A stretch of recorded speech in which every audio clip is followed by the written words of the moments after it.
Topic ಬಗ್ಗೆ ಮಾತಾಡ್ತಾ ಹೋಗ್ತೀನಿ ಅಂದರೆ, ನಾವು ಒಂದು ರಿಲೇಷನ್ಶಿಪ್ನಲ್ಲಿ ಇರುವಾಗ ಯಾವ ರೀತಿಯಾದ ಮಿಸ್ಟೇಕ್ಸ್ನ ಮಾಡ್ತೇವೆ, what are the biggest mistakes, ಇದನ್ನು ನೀವು ಅವಾಯ್ಡ್ ಮಾಡಿದರೆ ಬೆಟರ್. ಇದ್ರ ಬಗ್ಗೆನೇ ನಾನು ಮಾತಾಡ್ತಾ ಹೋಗ್ತೀನಿ. 5 ವಿಚಾರಗಳು.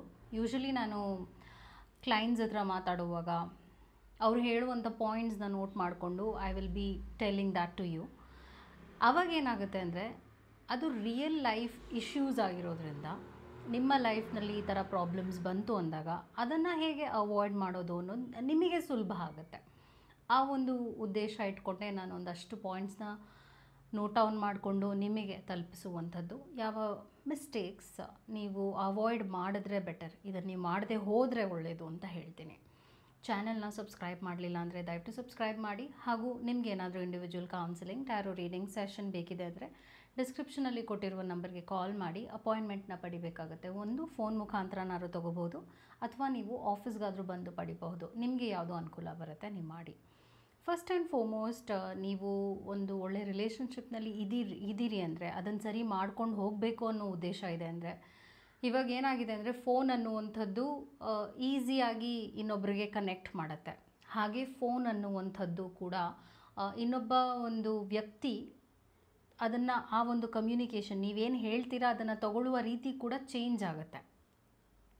ಸೊ ಯೂಶ್ವಲಿ ಏನಾದರೂ ನಿಮ್ಮ ರಿಲೇಷನ್ಶಿಪ್ನಲ್ಲಿ ಚಾಟಿಂಗ್ ಅನ್ನುವಂಥದ್ದು ರೆಗ್ಯುಲರ್ ಆಗಿದೆ, ಅದು ಇಬ್ಬರಿಗೂ ಅಭ್ಯಾಸ ಆಗಿಬಿಟ್ಟಿದೆ ಅಂದರೆ I would say it is not a good thing. Chatting ಮಾಡೋದ್ರಿಂದ ಏನೇನು ಪ್ರಾಬ್ಲಮ್ಸ್ ಆಗುತ್ತೆ ಅಂತ ಹೇಳ್ತೀನಿ. ಬಿಕಾಸ್ ನಾನು ಇಷ್ಟು ವರ್ಷದ ಅಬ್ಸರ್ವೇಷನಲ್ಲಿ the worst communication is phone chatting. Phone ಮುಖಾಂತರವಾಗಿ ಮೆಸೇಜಸ್ನ ಎಕ್ಸ್ಚೇಂಜ್ ಮಾಡ್ಕೊಳ್ಳುವಂಥದ್ದು ವರ್ಸ್ಟ್ ಕಮ್ಯುನಿಕೇಷನ್ ಅಂತ ಹೇಳ್ತೀನಿ. ಯಾಕೆ ಹೇಳ್ತಾ ಇದ್ದೀನಿ ಅಂದರೆ, ನೀವೇನೋ ಹೇಳ್ತೀರಾ ಆದರೆ ಇನ್ನೊಬ್ಬ ವ್ಯಕ್ತಿ ಅದನ್ನು ಯಾವ ರೀತಿಯಾಗಿ ತೊಗೊಳ್ತಾ ಇದ್ದಾರೆ ಅನ್ನೋದು ನಮಗೆ ಗೊತ್ತಿರೋದಿಲ್ಲ. ಇದು ನೀವು ಫ್ರೆಂಡ್ಶಿಪ್ನಲ್ಲೂ ಅಳವಡಿಸ್ಕೋಬೋದು. ಈಗ ನಿಮ್ಮ ಫ್ರೆಂಡಿಗೆ ನೀವೇನೋ ಒಂದನ್ನು ಹೇಳಬೇಕು ಅಂತ ಹೊರಟಿದ್ದೀರಾ, ಆದರೆ ನೀವು ಹೇಳುವಂಥದ್ದನ್ನ ಅವರು ನೆಗೆಟಿವ್ ಆಗಿ ತೊಗೊಂಡ್ರೆ ಪ್ರಾಬ್ಲಮ್ ಆಗುತ್ತೆ. ಅದೇ ನೀವು ನೇರ ಕೂತ್ಕೊಂಡು ಮಾತಾಡುವಾಗ ನೀವು ಅದೇ ಮಾತನ್ನು ಮೇ ಬಿ ನಾನು ಅವತ್ತು ಹಾಕ್ಕೊಂಡಿದ್ದ ಡ್ರೆಸ್ ಹೇಗಿತ್ತು ಅಂತ ಅವ್ರು ಕೇಳ್ಬೋದು. ನಿಮ್ಮ ಫ್ರೆಂಡು ಕಲರ್ ವಿಷಯದಲ್ಲಿ ಏನೋ ಒಂದು ಸ್ವಲ್ಪ ಚೇಂಜಸ್ ಬೇಕಿತ್ತು, ನನಗೆ ಆ ಕಲರ್ ಇಷ್ಟ ಆಗಲಿಲ್ಲ ಅಂತ ನೀವು ಹೇಳ್ಬೋದು. ಆದರೆ ಮೇ ಬಿ ನಿಮ್ಗೆ ಆ ಸ್ಟೈಲ್ ಇಷ್ಟ ಆಗಿರ್ಬೋದು ಆ ಡ್ರೆಸ್ದು. ಆದರೆ ಅವ್ರೇನು ಅಂದ್ಕೊಳ್ತಾರೆ ಅಂದರೆ, ಕಂಪ್ಲೀಟಾಗಿ ಈಕೆ ನನ್ನನ್ನು ಇಷ್ಟಪಡಲೇ ಇಲ್ಲ, ಈ ಡ್ರೆಸ್ಸು ಮೇ ಬಿ ಹೊಟ್ಟೆ ಇರಬೇಕು ಆ ಥರ ಅವ್ರು ಹೇಗೆ ತೊಗೊಳ್ತಾರೆ. ನೀವೊಂದು ಫೀಡ್ಬ್ಯಾಕ್ ಕೊಟ್ಟರೆ ಆ ಫೀಡ್ಬ್ಯಾಕ್ನೂ ಹೇಗೆ ತೊಗೊಳ್ತಾರೆ ಆ ಒಂದು ಚಾಟಿಂಗಿಂದ ಅಂತ ನಿಮ್ಗೆ ಅರ್ಥ ಆಗೋದಿಲ್ಲ. ಸೊ ಇಂಪಾರ್ಟೆಂಟ್ ಆಗಿರುವಂಥ ಮಾತುಕತೆಗಳಿದೆಯಲ್ಲ, ಅದನ್ನು ಆದಷ್ಟು ನೀವು ಚಾಟ್ ಮುಖಾಂತರವಾಗಿ ಏನಾದ್ರು ಮಾಡ್ತಾ ಇದ್ದೀರಾ ಅಂದರೆ ಅದನ್ನು ಅವಾಯ್ಡ್ ಮಾಡಿ ಅಂತ ಹೇಳ್ತೀನಿ. ಈಗ ಏನಾದರೂ ಮಾತಾಡಬೇಕು ಅಂತ ಇದ್ದೀರಾ ಅಂದರೆ ಒಂದು ನೇರ ಮಾತಾಡಬೇಕಾಗತ್ತೆ.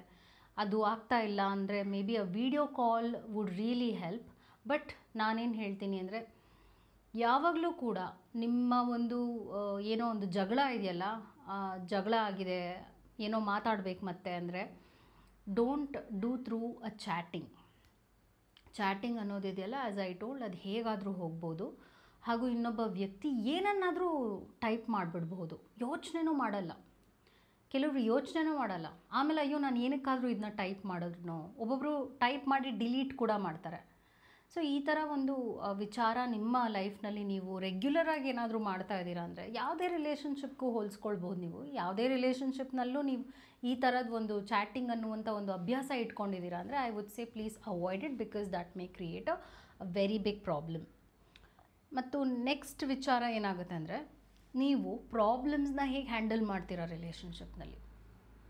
ಕೆಲವ್ರು ಏನು ಮಾಡ್ತಾರೆ ಅಂದರೆ, ಏನಾದರೂ ಒಂದು ಇಂಪಾರ್ಟೆಂಟ್ ಆಗಿರುವಂಥ ಒಂದು ಸುದ್ದಿನ ನೀವು ಮುಟ್ಟಿಸ್ಬೇಕು ಅಂತ ಇದ್ದೀರಾ ಅಂದರೆ ಅವರು ಅದನ್ನು ಹೇಗೆ ತೊಗೊಳ್ತಾರೆ.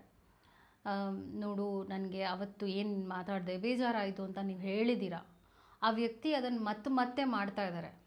ಒಂದು ಸಲ ನೀವು ಹೇಳಿರ್ತೀರ ನನಗೆ ಈ ಒಂದು ಆ್ಯಟಿಟ್ಯೂಡ್ ಇಷ್ಟ ಆಗಲ್ಲ, ಅವ್ರು ಪದೇ ನೀವು ಹೇಳಿದ್ರೂ ಕೂಡ ಆ ಒಂದು ವಿಚಾರವನ್ನು ಮನಸ್ಸಿಗೆ ಹಾಕ್ಕೊಂಡಿದ್ರೂ ಕೂಡ ಅದರಲ್ಲಿ ಬದಲಾವಣೆ ತರ್ತಾ ಇಲ್ಲ ಅಂದರೆ then it is a damaging relationship ಆಗೋಗುತ್ತೆ. ಸೊ ನೀವು ನಿಮ್ಮ ರಿಲೇಷನ್ಶಿಪ್ನಲ್ಲಿ ಬರುವಂಥ ಪ್ರಾಬ್ಲಮ್ಸ್ನ ಹೇಗೆ ಹ್ಯಾಂಡಲ್ ಮಾಡ್ತೀರಾ. ಕೆಲವ್ರು ಏನು ಮಾಡ್ತಾರೆ ಅಂದರೆ ಸೈಲೆಂಟ್ ಟ್ರೀಟ್ಮೆಂಟ್ ಅಂತ ಹೇಳ್ತೀವಿ, ಮಾತು ಬಿಟ್ಬಿಡ್ತಾರೆ.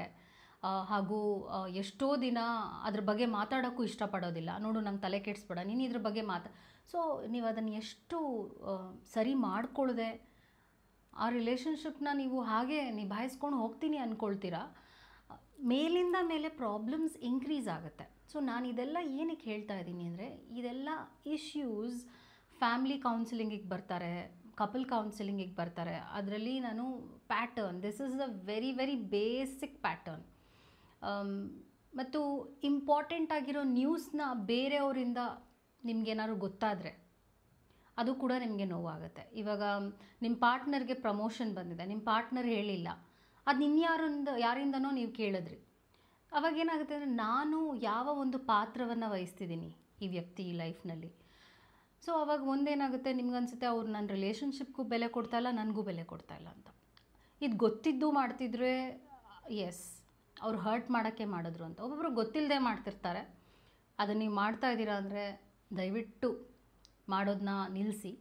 Because always family comes first ಅಂತ ಹೇಳ್ತೀನಿ. ಯಾವುದೇ ಒಂದು ರಿಲೇಷನ್ಶಿಪ್ ಆಗಲಿ, ಫ್ಯಾಮ್ಲಿ ಫಸ್ಟ್ ಬರುತ್ತೆ, ನಿಮ್ಮ ರಿಲೇಷನ್ಶಿಪ್ ಬರುತ್ತೆ, ಅದಾದ ನಂತರ ಫ್ರೆಂಡ್ಶಿಪ್ ಬರುತ್ತೆ. ಸೊ ದಟ್ಸ್ ಹೌ ಕ್ಯಾಟಗರೈಸ್ ಮಾಡಲೇಬೇಕಾಗತ್ತೆ. ನಾವು ತುಂಬ ಇಂಪಾರ್ಟೆನ್ಸ್ ಆಚಿನವರಿಗೆ ಕೊಟ್ಟು ಮನೇಲಿ ನಾವು ನೆಮ್ಮದಿನ ಹುಡುಕಕ್ಕೆ ಹೊರಟಿದ್ದೀವಿ ಅಂದರೆ ಅದು ಸಾಧ್ಯನೇ ಇಲ್ಲ ಅಂತ ಹೇಳ್ತೀನಿ. ಪ್ರಾಬ್ಲಮ್ ಇದೆ ಅಂದರೆ ಆದಷ್ಟು ಬೇಗ ಅದನ್ನು ಸೊಲ್ಯೂಷನ್ನ ಹೇಗೆ ಹುಡುಕೋದು, ಇಬ್ಬರು ಹೇಗೆ ಆ್ಯಸ್ ಎ ಟೀಮ್ ವರ್ಕ್ ಮಾಡಬೇಕು. ರಿಲೇಷನ್ಶಿಪ್ ಅಂದಾಗ as a team you both have to work. ಅದು ನಡೀತಾ ಇಲ್ಲ ಅಂದರೆ it is really not making any sense to live with the person ಅಂತಲೂ ಹೇಳ್ತೀನಿ. ಮತ್ತು ಇನ್ನೂ ಒಂದು ಕಾಮನ್ ಆಗಿರುವಂಥ ವಿಚಾರ ನಾನೇನು ಅಬ್ಸರ್ವ್ ಮಾಡ್ತೀನಿ ಅಂದರೆ, ಅಟ್ಯಾಚ್ಮೆಂಟ್ ಸ್ಟೈಲ್ಸ್ ಅಂತ ಬರುತ್ತೆ. ಅಟ್ಯಾಚ್ಮೆಂಟ್ ಸ್ಟೈಲ್ಸ್ನಲ್ಲಿ ಅವಾಯ್ಡೆಂಟ್ ಅಟ್ಯಾಚ್ಮೆಂಟ್ ಅಂತ ಇದೆ, ಆ್ಯಂಕ್ಷಿಯಸ್ ಅಟ್ಯಾಚ್ಮೆಂಟ್ ಅಂತ ಇದೆ, ಮತ್ತು ಡಿಸ್ಆರ್ಗನೈಸ್ಡ್ ಅಟ್ಯಾಚ್ಮೆಂಟ್ ಸ್ಟೈಲ್ ಅಂತ ಇದೆ. ಇವಾಗ ಒಂದು ಕಾಂಪ್ಲಿಕೇಶನ್ ಏನಾಗುತ್ತೆ ಅಂದರೆ, ಈ ಅವಾಯ್ಡೆಂಟ್ ಮತ್ತು ಈ ಒಂದು ಆ್ಯಂಕ್ಷಿಯಸ್ ಅಟ್ಯಾಚ್ಮೆಂಟ್ ಇರುವಂಥ ಒಂದು ವಿಚಾರದಲ್ಲಿ ಇಬ್ಬರು ಏನಾದರೂ ಒಂದು ರಿಲೇಷನ್ಶಿಪ್ಪಿಗೆ ಬಂದರೆ ಪ್ರಾಬ್ಲಮ್ ಆಗುತ್ತೆ. ಅದು ರೀಸೆಂಟಾಗಿ ನಾನು ಒಂದು ಕೇಸಲ್ಲಿ ನೋಡಿದೆ. ಸೊ ಇದು ಅವಾಯ್ಡೆಂಟ್ ಅಟ್ಯಾಚ್ಮೆಂಟ್ ಅಂದರೆ ಏನು ಅಂತ ನೀವು ಕೇಳ್ಬೋದು. ಅವಾಯ್ಡೆಂಟ್ ಅಟ್ಯಾಚ್ಮೆಂಟ್ ಅಂದರೆ ಸ್ಪಂದಿಸುವುದಿಲ್ಲ, ಪ್ರಾಬ್ಲಮ್ಸ್ ಬಂದರೆ ಅದನ್ನ ಫೇಸ್ ಮಾಡೋದಿಲ್ಲ, ಸೈಲೆಂಟ್ ಟ್ರೀಟ್ಮೆಂಟ್ ತುಂಬ ಕೊಡ್ತಿರ್ತಾರೆ ಈ ವ್ಯಕ್ತಿಗಳು. ಹಾಗೂ ನಾನು ಸರಿ ಅನ್ನುವಂಥದ್ದು ಇರುತ್ತೆ, ಬೆಲೆ ಕೊಡೋದಿಲ್ಲ ರಿಲೇಷನ್ಶಿಪ್ಸ್ಗೆ. ಅವರ ಪ್ರಕಾರ ಪ್ರೀತಿ ಅನ್ನೋದು ಇಲ್ಲವೇ ಇಲ್ಲ. ಏನಕ್ಕೆ ನಾವು ಇದನ್ನೆಲ್ಲ ತುಂಬ ಫ್ಯಾಬ್ರಿಕೇಷನ್ ಮಾಡಬೇಕು? ತುಂಬ ಪ್ರಾಕ್ಟಿಕಲ್ ಆ್ಯಂಡ್ ಮೆಟೀರಿಯಲಿಸ್ಟಿಕ್ ಆಗಿರ್ತಾರೆ. ಅವ್ರ ಖುಷಿನ ಅವ್ರು ಹುಡುಕ್ತಾ ಇರ್ತಾರೆ ಅಷ್ಟೇ. ಅವರು ಬೇರೆ, ನಾನು ಹೀಗೆ ಹೇಳಿದ್ರೆ ಇನ್ನೊಬ್ರಿಗೆ ಬೇಜಾರಾಗ್ಬಿಡುತ್ತೆ ಅನ್ನುವಂಥ ಮನಸ್ಥಿತಿ ಈ ವ್ಯಕ್ತಿಗಳಿಗಿರಲ್ಲ, ಅವಾಯ್ಡೆಂಟ್ ಅಟ್ಯಾಚ್ಮೆಂಟ್ ಇರುವಂಥವ್ರಿಗೆ. ಯಾವಾಗ ಒಂದು ರಿಲೇಷನ್ಶಿಪ್ ಒಂದು ಡೀಪರ್ ಲೆವೆಲ್ಗೆ ಹೋಗ್ತಾ ಇದೆ ಅಂದರೆ ಅದನ್ನು ಅವರು ತೊಗೊಂಡು ಹೋಗೋದಿಲ್ಲ, ಅದನ್ನು ಕಂಟಿನ್ಯೂ ಮಾಡೋದಿಲ್ಲ, ಸಡನ್ನಾಗಿ ಅದನ್ನು ಡಿಸ್ಕನೆಕ್ಟ್ ಮಾಡಿಬಿಡ್ತಾರೆ. ಯಾಕೆ ಹೀಗೆ ಮಾಡ್ಬೋದು ಅಂತ ನೀವು ಕೇಳ್ತೀರಾ. ಯಾಕೆ ಹೀಗೆ ಮಾಡ್ತಾರೆ ಇವರು? ಅವಾಯ್ಡ್ ಯಾಕೆ ಮಾಡ್ತಾರೆ ಒಂದು ರಿಲೇಷನ್ಶಿಪ್ ಬಂದಾಗ?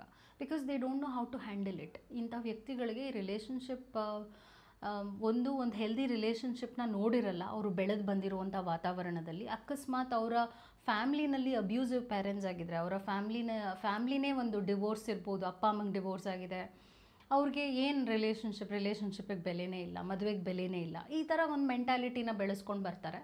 ಅವಾಗ ಏನು ಮಾಡ್ತಾರೆ ಅಂದರೆ, ಯಾವಾಗ ಒಂದು ರಿಲೇಷನ್ಶಿಪ್ನಲ್ಲಿ ಓಕೆ ಮದುವೆ ಆಗಬೇಕು ಅಥವಾ ಮದುವೆ ಆದಮೇಲೆ ಇನ್ನೂ ಚೆನ್ನಾಗಿರಬೇಕು ಅನ್ನುವಂಥ ಒಂದು ವಿಚಾರಗಳು ಬರುತ್ತೆ, ಅದನ್ನೆಲ್ಲ ಅವರು ರೆಸ್ಪಾನ್ಸಿಬಲ್ ಆಗಿ ನಿಭಾಯಿಸೋದಿಲ್ಲ.